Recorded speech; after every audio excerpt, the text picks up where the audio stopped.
नमस्कार विद्यार्थियों, आप सभी का आपके अपने YouTube चैनल RPSC विद नवीन सैनी में स्वागत है। विद्यार्थियों, आज हम अपना नया टॉपिक शुरू कर रहे हैं, अपवातंत्र।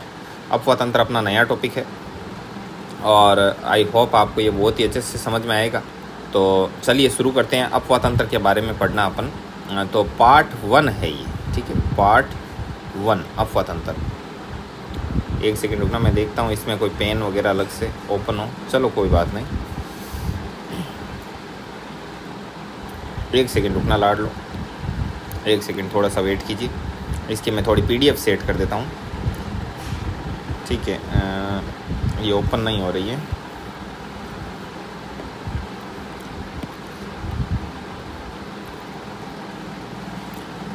चलिए अब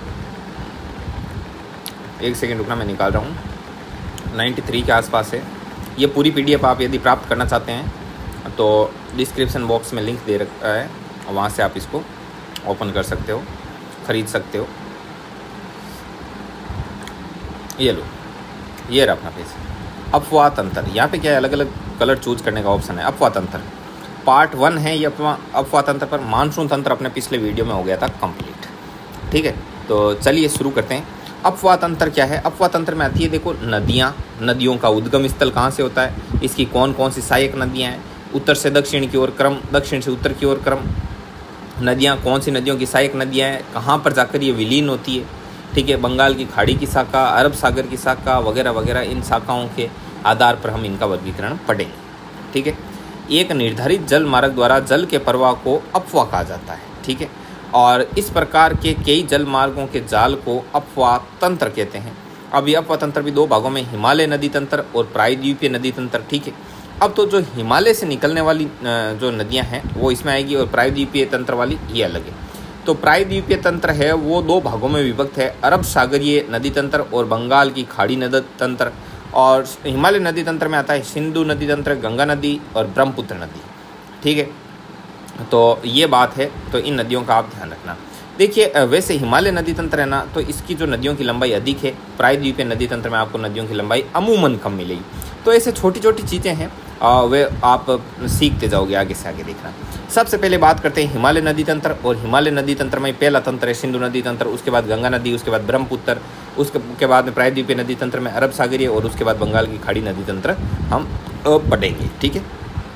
तो चलिए शुरू करते हैं। नंबर 1, सिंधु नदी तंत्र। तो सिंधु नदी तंत्र है वो किस प्रकार से, देखो, सिंधु नदी की जो कुल लंबाई है वो मैं बता दूं 2880 किलोमीटर है, और भारत में इस नदी की लंबाई ये 1114 किलोमीटर। देखो, मैं आपका टाइम बिल्कुल ख़राब नहीं करूँगा, ये इतने शानदार एकदम नोट्स लिखे हुए हैं। इनको आप प्राप्त करना चाहते हो तो आप देखो, एक तो डिस्क्रिप्शन बॉक्स में नंबर दे रखे हैं, आप उन नंबर पर अपना नाम और डिस्ट्रिक्ट लिख के सेंड कर देना, तो PDF मिल जाएगी आपको, ठीक है। तो अब देखिए, नोट्स ले लेना, उसका प्रिंट निकाल लेना, और उसके बाद देखना, क्योंकि टाइम बहुत कम है।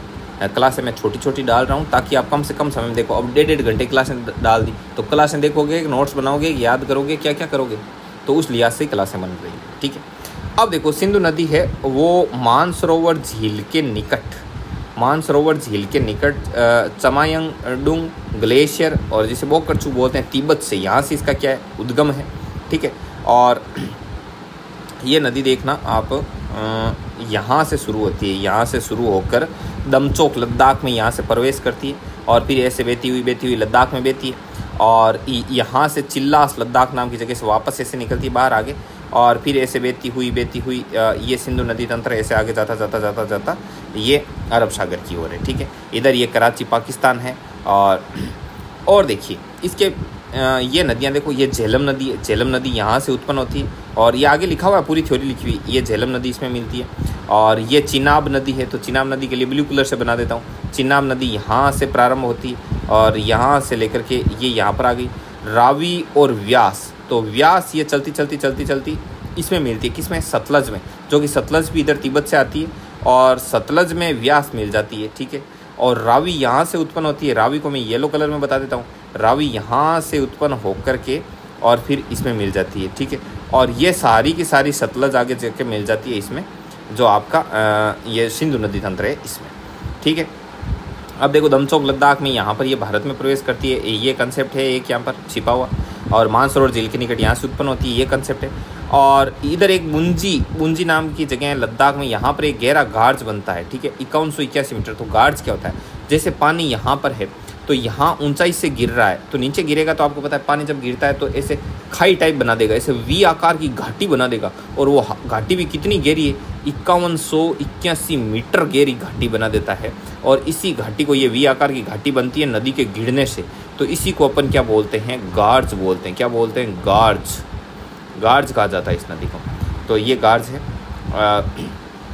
तो इस चीज़ का आप विशेष तौर पर ध्यान रखना। अब आगे देखो, सब कुछ यहाँ पर लिखा हुआ है। सिंधु नदी, अब सिंधु नदी के बारे में थ्योरी लिखी हुई ऊपर देखो, मैप में आपने देख लिया, और इसको समय समय पर बीच बीच में अपन और भी देखते रहेंगे, ठीक है। तो चलिए, सबसे पहले सिंधु नदी का उद्गम कैलाश पर्वत के निकट मानसरोवर झील के निकट चेमायंगडुंग ग्लेशियर, जिसे बोकरचू कहते हैं, तिब्बत से होता है। इसकी लंबाई 2880 किलोमीटर है। भारत में इसकी लंबाई 1114 है, भारत में 1114, और ऐसे टोटल 2880। भारत में ये प्रवेश कहाँ से करती है, भारत में प्रवेश करती है दमचोक लद्दाख से। ये चीज़, ये कंसेप्ट है वो बहुत ही मजबूत रखना, ये दमचोक लद्दाख वाला इंपॉर्टेंट है। और भारत में अंतिम स्थान से जहाँ से वापस आगे की तरफ निकल जाती है, कहाँ से निकलती है, चिल्लास लद्दाख। यहाँ चिल्लास जगह के बाद में ये पाकिस्तान में प्रवेश कर जाती है, ठीक है। तो कंसेप्ट सारे लिखे हुए। परवा क्षेत्र इसका भारत में कहाँ बहती है, तो लद्दाख में। तो आप देख लो ना, ये मैप रहा, ये वाला मैप, ये मैप में देखो, ये ऊपर ऊपर ऊपर ऊपर ये लद्दाख है पूरा। तो इसके लिए मैं एक अलग कलर चूज करता हूँ, ये वाला जो ये ग्रीन दिखाई दे रहा है ना आपको, ये ग्रीन कलर में। तो ये आपका किस में आता है, ये आपका लद्दाख में आता है, ये लद्दाख है ये एरिया। तो लद्दाख पूछ ले कि सिंधु नदी भारत में कौन से एरिया में बहती है, तो ये देखो, ये लद्दाख में बहती है, ठीक है। आई होप आप समझ गए होंगे। और बुंजी नामक जगह है लद्दाख में, वहाँ पर ये गहरे गार्ज का निर्माण करती है। उस गार्ज का नाम है 5181 मीटर। ये कंसेप्ट भी बहुत ही ज़्यादा महत्वपूर्ण है, आप लोग इस चीज़ का ध्यान रखना। कराची के पूर्व की ओर बहती हुई अरब सागर में गिर जाती है, मतलब कराची है, कराची के पूर्व साइड बहती है। तो आप देख लो, खुद देख लो स्वयं, ये देखो, ये रही कराची। अब ये कराची का ऊपर की ओर उत्तर, नीचे की ओर दक्षिण, और इधर ये पश्चिम, तो ये इधर पूर्व। तो देख लो, सिंधु नदी इसके पूर्व साइड बह रही है, ठीक है। तो इस प्रकार से भी आप इसको ध्यान दे सकते हो इस पर। आगे बढ़िए, आगे सिंधु नदी की सबसे लंबी जो सहायक नदी है वो चिनाब है। ये फैक्ट भी बहुत महत्वपूर्ण है। और चिनाब है वो मिठन कोट पाकिस्तान नामक स्थान पर सिंधु में मिल जाती है। तो जो चिनाब नदी है, पहली बात तो भारत की सबसे, सिंधु नदी की सबसे लंबी सहायक नदी कौन सी है, तो चिनाब है। इस चीज़ का ध्यान रखना। मैं थोड़ा पानी पिया। अब देखो, ये मिठन कोट पाकिस्तान नामक स्थान पर क्या करती है, सिंधु नदी में मिल जाती है। और सिंधु की प्रमुख दाईं ओर से मिलने वाली सहायक नदियों का क्रम कौन सा है, सबसे पहले झेलम, उसके बाद चिनाब, बाद में रावी, उसके बाद व्यास, और उसके बाद में सतलज। तो ये इनका क्रम आप थोड़ा सा जरूर ध्यान में रखना। सबसे पहले झेलम मिलती है दाईं ओर से, तो दाईं ओर से झेलम देखो सबसे पहले कहाँ पर है।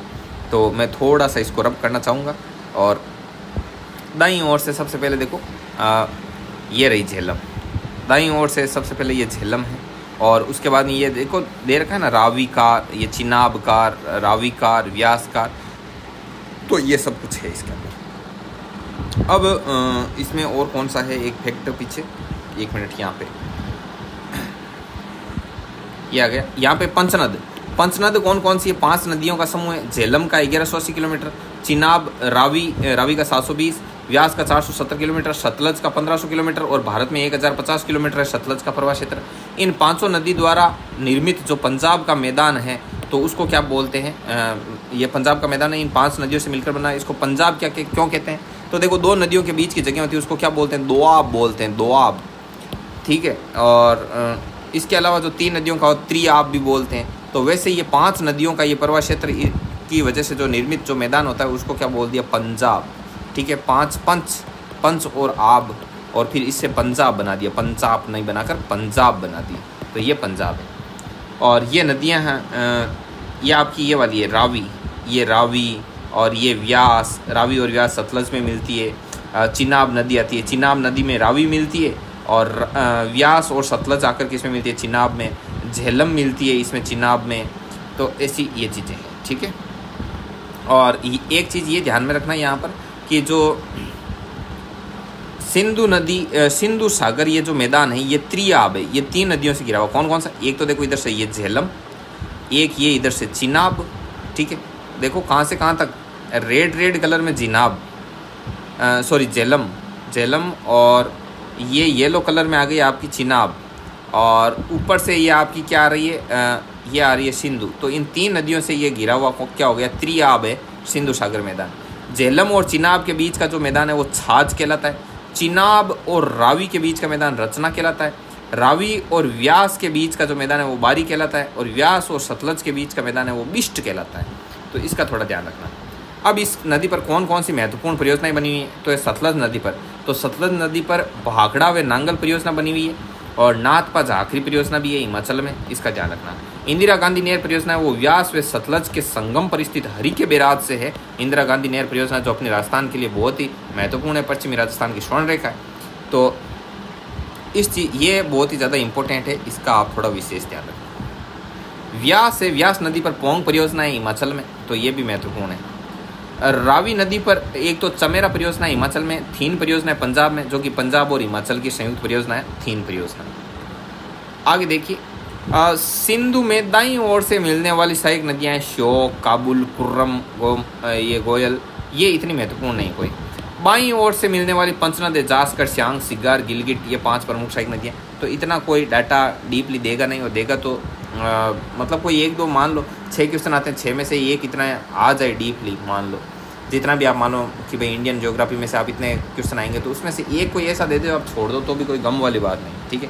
आपको मेन चीज़ों पर फोकस करना है। भारत पाकिस्तान के बीच में सिंधु जल समझौता हुआ था, तो ये भी पूछ सकता है सिंधु जल समझौता किस किस के बीच में हुआ, भारत और पाकिस्तान के बीच में।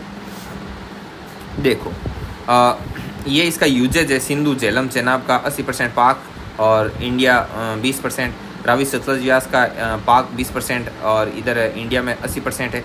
सतलज नदी का प्राचीन नाम सतुद्री है, इसका ध्यान रखना, ये इंपॉर्टेंट है। सिंधु की सहायक नदियाँ, तो सिंधु की सहायक नदियों में देखो आपने पहले देखा ही है, ये देखो ये छोटी छोटी और है नदियाँ की, इसमें बीच बीच में कौन सी आप इसको देख सकते हो।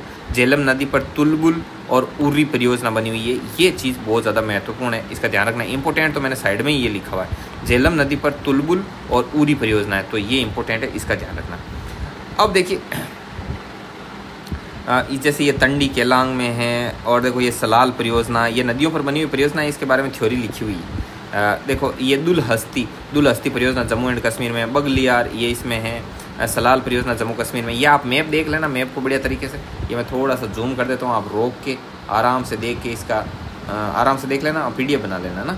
ये देखो ये मिठन कोट, ये इंपॉर्टेंट है, काम की चीज़ों पर फोकस करो, मिठन कोट और यहाँ पे चेला अस्तार, इन चीज़ों का ध्यान रखो आप, है ना। आगे देखिए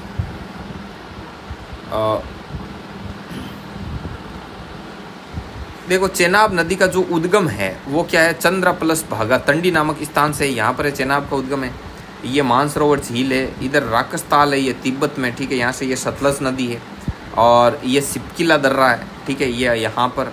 और इसमें और देखिए ये सतलज को सतुद्री नदी भी कहते हैं। ये व्यास है, व्यास नदी का प्राचीन नाम विपाशा है। रावी नदी का जो प्राचीन नाम है वो आपका कौन सा है, परुष्णी है। और चिनाब का जो प्राचीन नाम है वो असिकनी है, और झेलम का प्राचीन नाम वितस्ता है। तो इनके प्राचीन नाम को थोड़ा सा आप ध्यान में रखना विशेष तौर पर। और रावी का क्या कहाँ से है, HP में कुल्लू की पहाड़ियों से रोहतांग दर्रे के समीप, यहाँ से उद्गम स्थल लिखा हुआ है। रोहतांग दर्रे के निकट व्यास कुंड है यहाँ पर, ठीक है। तो ये चीज़ है, और मेन जो चीज़ें हैं वो मैंने बता दी। देखो अब इन सब का क्या है, नदियों का लिखा हुआ है। अब देखो झेलम नदी के बारे में पढ़ते हैं। तो झेलम नदी का उद्गम है वो शेषनाग झील है, वेरीनाग कश्मीर में, ठीक है। शेषनाग झील है जिसको वेरीनाग भी कहते हैं, कश्मीर में, श्रीनगर में स्थित है ये, ठीक है। अब देखो जम्मू और कश्मीर ये अलग अलग हो गए ना, तो अब इनको थोड़ा सा आप अलग से देखना, अलग नज़र से ना।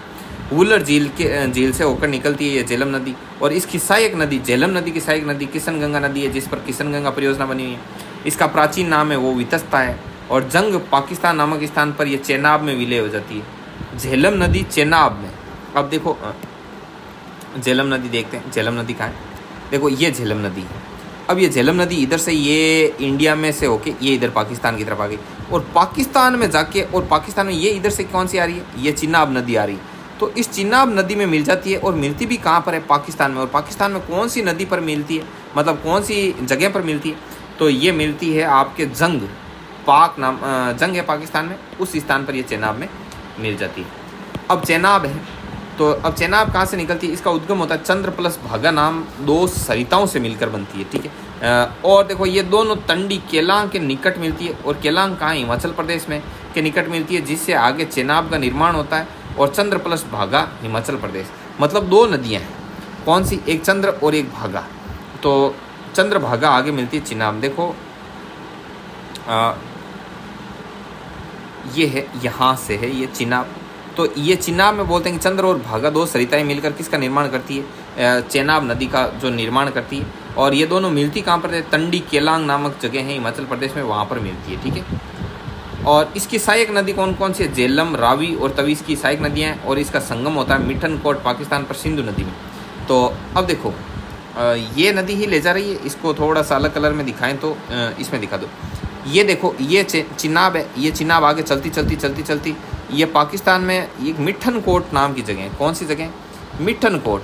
और मिठन कोट में ये जाकर कौन सी नदी में मिल जाती है? मिठन कोट में ये मिल जाती है सिंधु नदी में, सिंधु नदी में मिल जाती है। तो इस चीज़ का भी आपको विशेष तौर पर ध्यान रखना, ठीक है। इसका प्राचीन नाम क्या था? तो प्राचीन नाम असिकनी था। इस चीज़ का आप ध्यान रखना। और इस पर महत्वपूर्ण परियोजना है, एक तो दुलहस्ती, बगलिहार और सलाल परियोजना। ये 3 परियोजना है इस जो आपकी ये चेनाब नदी है इस पर।